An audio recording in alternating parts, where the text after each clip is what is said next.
નમસ્કાર, હું રાજ.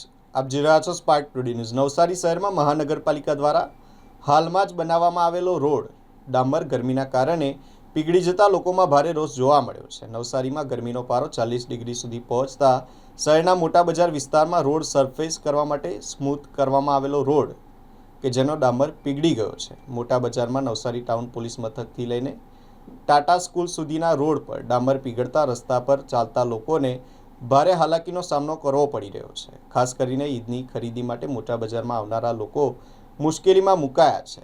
પગપાળા જતા લોકોના ચંપલ ડામરમાં ચોંટી જવાની ઘટનાઓ સામે આવી હતી, જ્યારે બાઇક ચાલકોને પણ સ્લીપ થવાનો ભય ઊભો થયો હતો. ખરીદી કરવા નીકળેલો બરાબર ગરમી લાગતી એટલે સામે કોલાજીમાં ઠંડુ પીવા ગયો. ગાડી મૂકીને ઠંડુ પીને બહાર નીકળ્યો, રસ્તો ક્રોસિંગ કરતો હતો એવો આ પગમાં ચપ્પલ ચીપકી ગઈ મારી.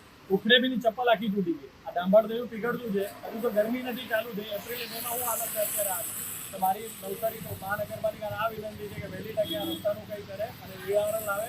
આ પરિસ્થિતિ ઓર વિકૃત થતી છે. આ ચપ્પલની હાલત જોઈ, આ ચપ્પલ આખી તૂટી ગઈ.